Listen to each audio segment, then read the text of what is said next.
Prairie Yard and Garden is a production of the University of Minnesota Morris in cooperation with Pioneer Public Television. Closed captioning is provided by Mark and Margaret Yakel-Julien in honor of Shalom Hill Farm, a nonprofit rural education retreat center in a beautiful prairie setting near Windham in southwestern Minnesota. Shalom Hill Farm, shalomhill.org. Gardening provides us with many opportunities to express ourselves. Some individuals like small, petite gardens tucked away in a corner, while others use their whole yard as their canvas. Join me on Prairie Yard and Garden as we take a look at how one woman has used her space to create a number of gardens in her yard.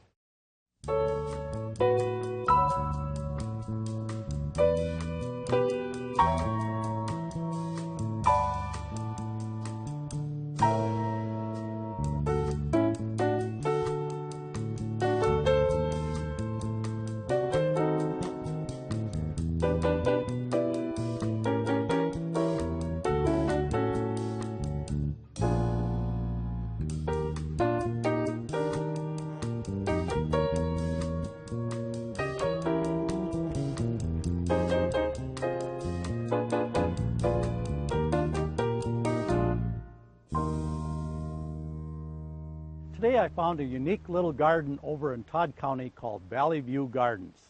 The owner, Sharon, has invited me to come and look at a number of her different gardens. Welcome to the show, Sharon. Thank you, Larry. Tell me, how did you find this unique little piece of property?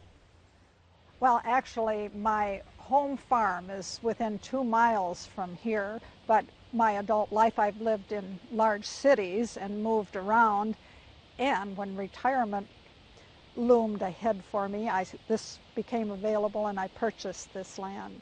Okay, and how did you come up with the concept? You got a number of little unique gardens here.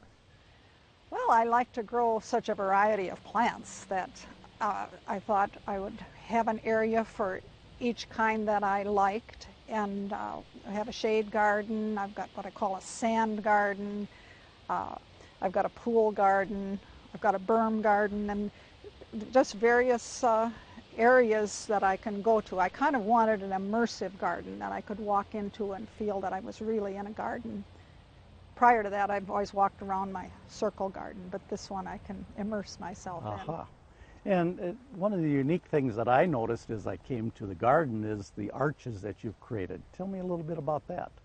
Well, I love arches and I love vines, and they go hand in hand. So I have a number of arches, probably 6 or 7. And when I put the arch up, I bear in mind that when you look through it, you want to have an object to view or some specific focal point when you look through it. And that's been kind of fun working on that. And what kind of statuary do you put in those focal points? Oh, I have a fondness for angels, so I have an angel in one, and I have a fountain in another. One looks out on the huge weeping willow tree. So there's just various things that you can look through and see a beautiful view or a beautiful object. So now as you stroll through your garden, which one of these little unique entities is your favorite? It's hard to say. I like them all. I think our circle evergreen garden with the miniature and dwarf evergreens in it is one of my favorites, because that's newly created, and we edged that with field stones from the rock gardens on the farm. And that's become a kind of your passion, is these dwarf miniature conifers? Yes, it has been. The last 6 years I've concentrated on collecting the miniature and dwarf conifers. They're easy maintenance, they're beautiful. As we go and look at them, you'll see some of them are just like a bouquet of flowers and all on their own, and they come in many different colors.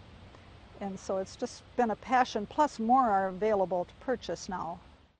Is there a society that people could go to and learn more about these unique miniature conifers? Yes, there is, as a matter of fact, and I've joined that.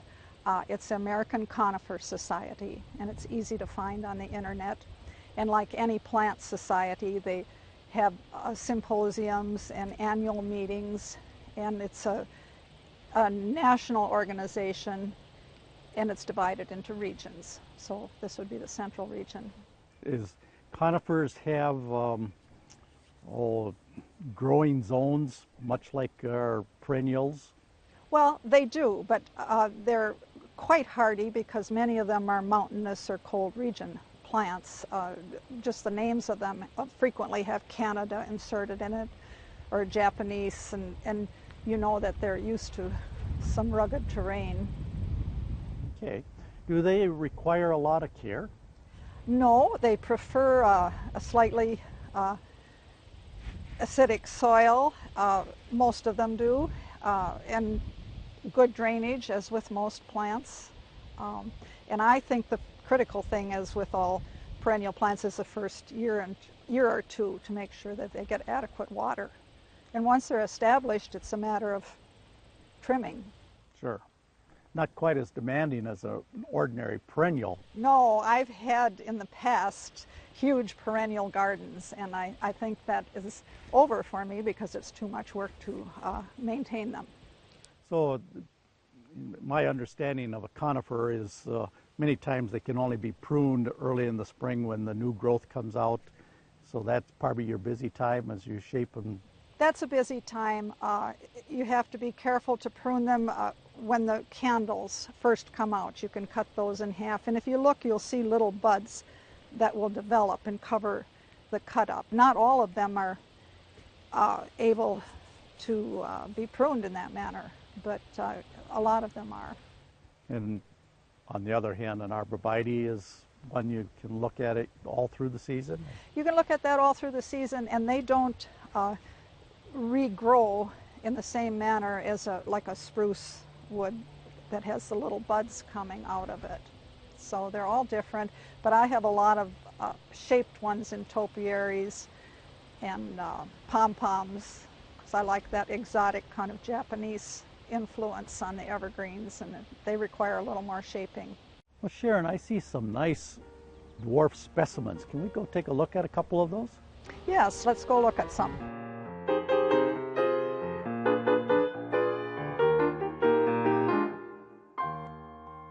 Well, Larry, this is my sand garden, and this started because we were doing some construction and had a load of sand dumped here, and we didn't use it all. So it spread it out and started planting plants in it. And some of the unique evergreens in here are this Pfitzer with the grotesque, almost curled shape, and it's got pom-pom branches. And this has been pruned. We purchased it in this shape, but had to kind of nurse it along with some supports the first few years. And then it has just the little globe branches, and then we have to keep those pruned. Does it send out little suckers every year? It has quit suckering. It did initially, but it hasn't this last year. Has had no suckers on it at all. And if it does get some, we just nip them off. Yep. Easy maintenance. Right. And here's a Swiss stone pine that's beautiful, soft. If you feel it, it's just feathery, and it has a unique light green color. This looks like a mugo. This is a mugo, and this is 20 years old, so that's how big they get. It's beautiful. Larry just loves it, my friend Larry, and it has lots of cones on it now. We got a cypress over on the very far side. That's a cypress, and that's an interesting plant because it has little green berries on it. It produces berries rather than the cones. Junipers produce berries too, but most of the conifers produce cones. That's why they're named conifers, cone bearing. And what kind of maintenance do you do in this particular garden? Well, in this garden, of course, there are always the weeds in every garden, but the sand makes them really easy to pull out. So just twice a year we go through this with a hoe, and then can rake the sand, and pretty well takes care of it. How thick is that sand? It's about 3 to 4 inches deep. Easy to pull weeds? Very easy to pull weeds, and the evergreens seem to like it. You know, it's just a nice environment for them. Well, you've done some shaping on other plants. Can we take a look at some of those also? Sure.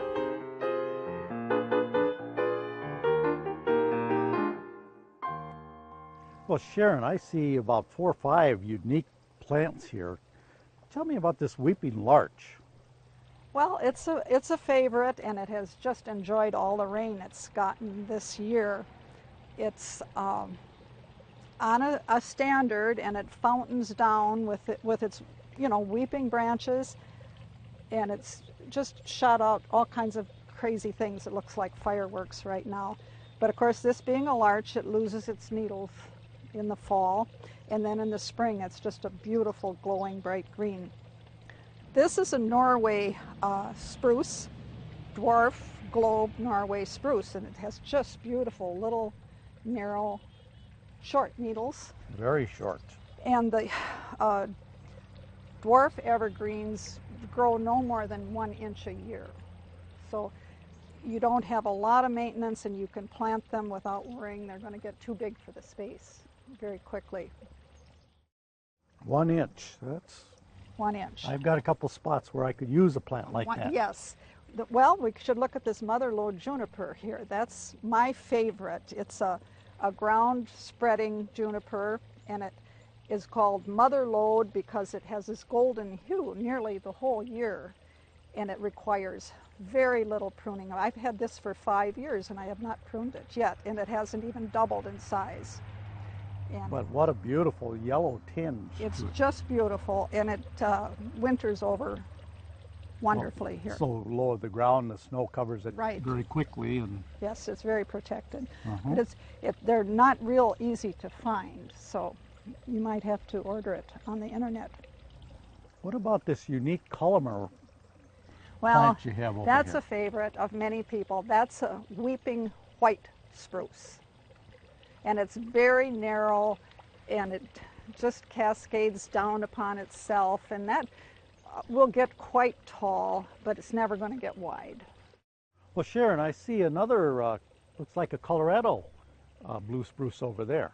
Yes, and that's another weeping tree. That was one of the first ones that we purchased and got us hooked on these conifers. We find it's absolutely beautiful. It's probably 6 years old now for us. And the first year we had it, it had a series of about 8 beautiful pink cones on it that were about 2 inches long. So it was just like a bouquet on top of it. Now, it doesn't look like it's a weeping. You think those branches will bend down after a bit? I think they will bend down, and I know there is another tactic that you can tie something on it and put a weight on it Yep. if you want them to weep in certain directions. And we may consider doing that with some of those longer branches. I don't think that one's going to be called dwarf much longer because it had over a foot growth this year. Yeah, that's not a dwarf. Oh, that's not a That's dwarf. not a dwarf, and none of these 3 large weepers are dwarfs. Okay.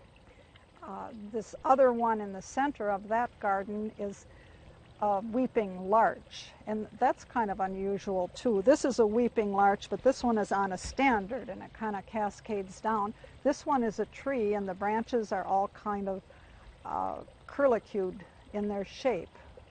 And being a larch, again, that loses its needles in the fall and starts out its spring growth with beautiful bright green. And what is the name of that one? That's Larch Diana. Where do you think the Diana came from? I don't know. I'm wondering if it's from Princess Diana in memory of her or named for her, because we purchased it a couple of years after she had died, but I don't know. But it's Larch Diana. Oh, very nice. Well, I see we also have some more miniatures over in the distance. Shall Yes, we go we over do. there? Let's go look at those.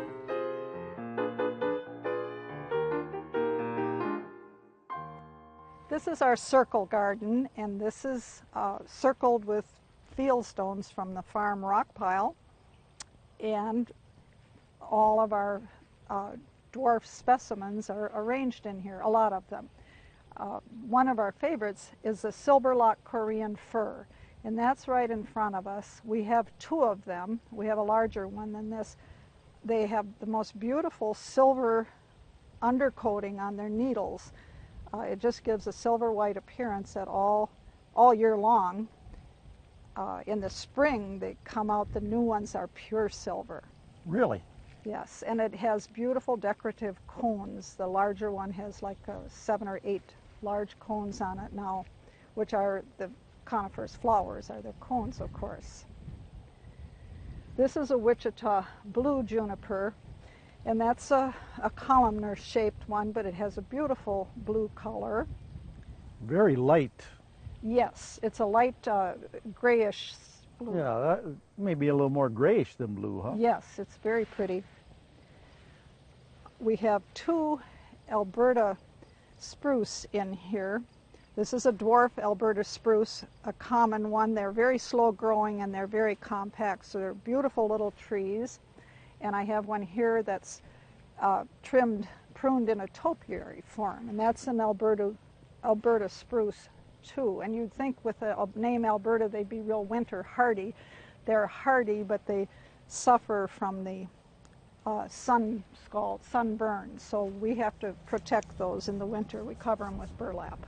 Well, just one layer of burlap around them? Yes, we wrap it around, and you can use nails like for staples to hold the burlap on. But if you don't, you're going to get the south side is going to be all brown, and you'll be very disappointed. Mm-hmm.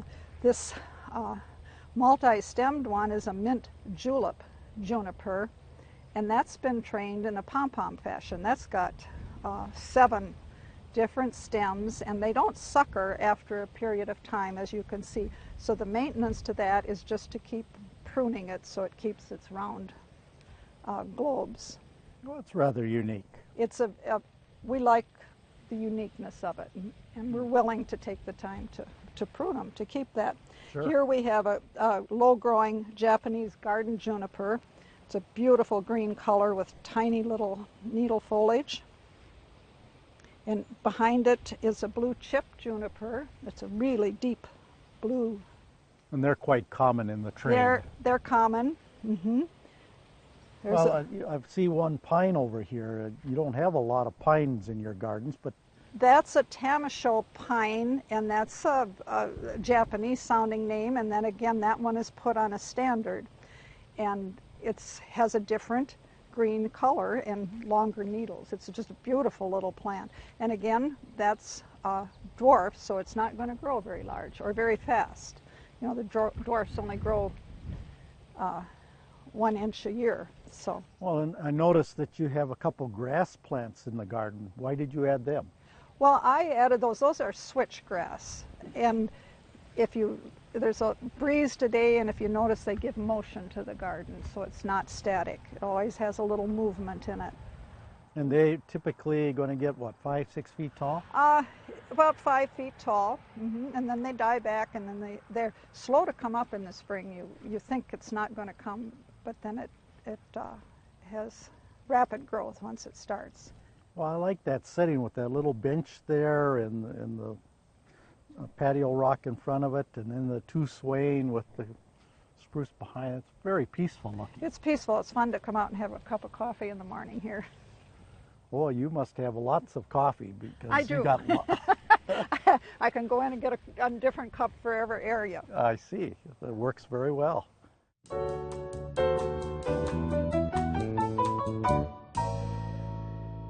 I have a question.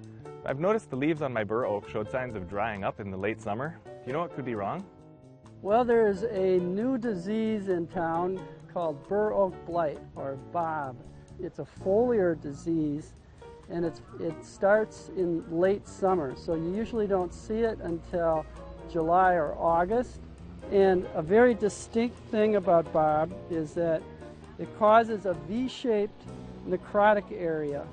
And a lot of times it'll be yellow down the vein too, and there'll be black little dots that you can find on the veins.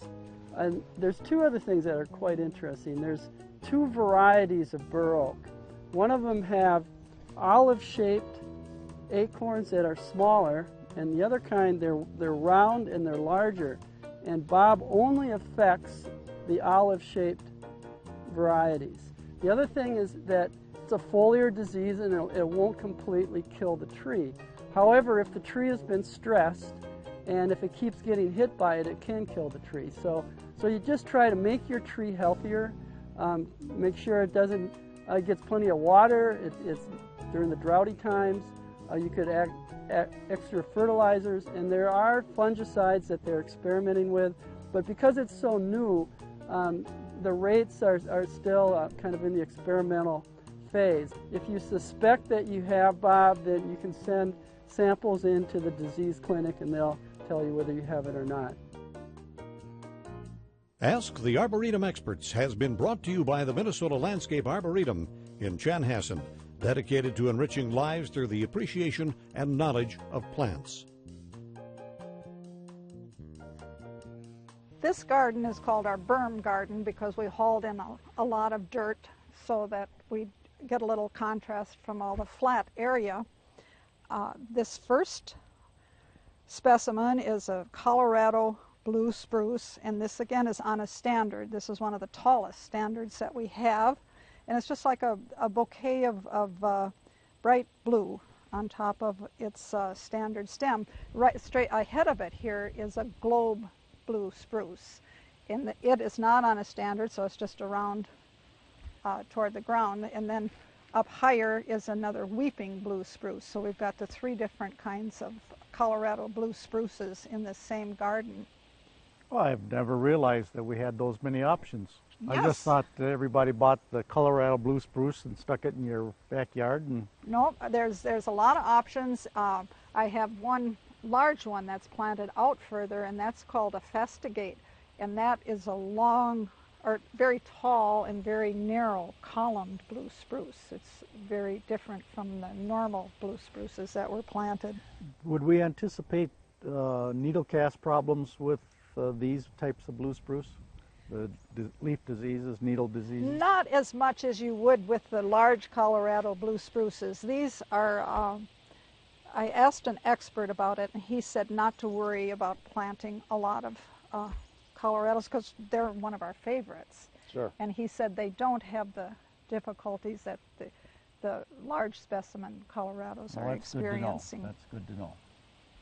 This is a gray owl juniper, and we have two of those in this garden, and it just has that light, soft gray-green color. Very pretty. Mm-hmm. Up toward the top are two golden-hued junipers to give you a color contrast. Boy, that does lighten that area up. Yes, it does. It's amazing like a what that little burst of sunshine in there with just the color of the foliage. Well, look at this, a nice pine. That is the blue shag pine, and that is a beautiful specimen of that tree. It has a different lighter green color than most of them, so you can see the contrast in the various colors in here. So you can really have a whole colorful garden with just conifers. I like to sprinkle a few plants, flowering plants, in the gardens too, but you wouldn't have to. You could have it all conifers. This blue shag loses a lot of needles. At first it kind of panicked me, but all evergreens lose their needles and they replace them, but this did it in large quantities, but it just sprang back to life and is doing very nicely. Well, you must have a fair amount of rocks on your farm. I see a lot of them. Yes. There have been a lot of rocks on the farm, and that's one of our hobbies is rock hunting. Aha. And we've got a lot of rock piles to do it on. Well, so we've had fun with that.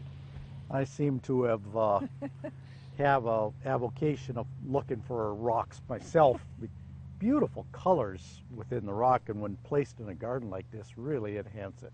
Thank you. Yes. Yeah. It's just fun selecting them and putting them where they're appropriate. You can see the purple smoke bush. We've got some purple tone rocks by it, and you can just bring out the well, and this colors. pyramidal rock over here, you could have water going down that. You and could would really enhance You that. could make a water garden and have that in it very, very nicely. Well, I see you have one other garden that we hadn't looked at yet that you call the bog garden. Let's take a look at that one. My tiny little bog garden. Let's Tiny bog look garden. at that.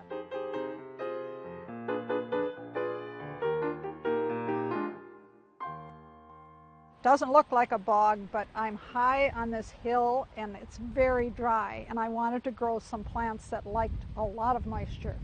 So I took an old stock tank, an oval one, an animal watering tank, and we drilled large holes in it all over, and I put a peat soil mixture in there and sunk it in the ground, and then I also have a sprinkler in the ground that I can just turn on to water it, because I water it 2 or 3 times a day.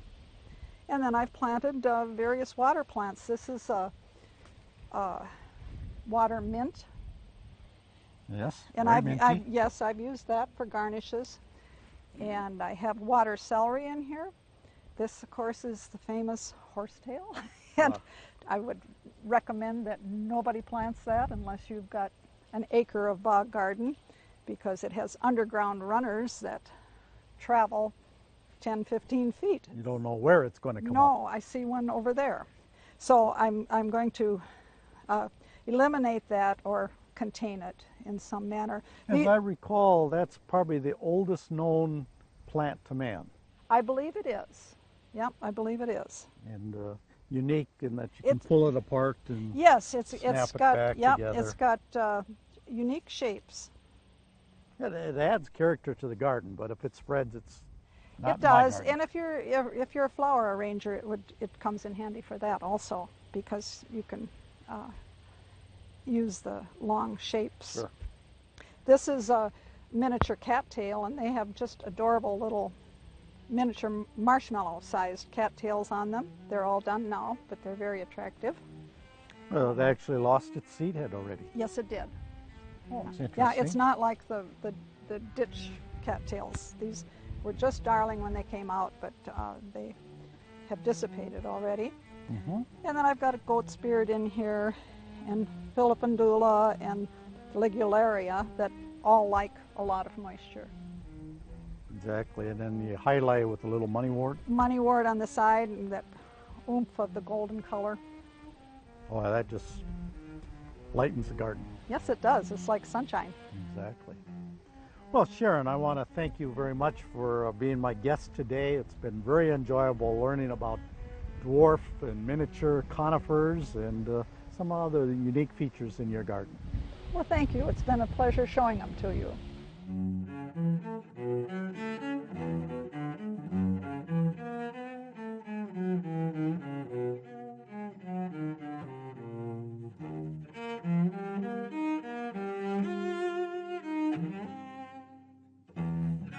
Closed captioning is provided by Mark and Margaret Yackel-Julien in honor of Shalom Hill Farm, a nonprofit rural education retreat center in a beautiful prairie setting near Windham in southwestern Minnesota. Shalom Hill Farm, shalomhill.org.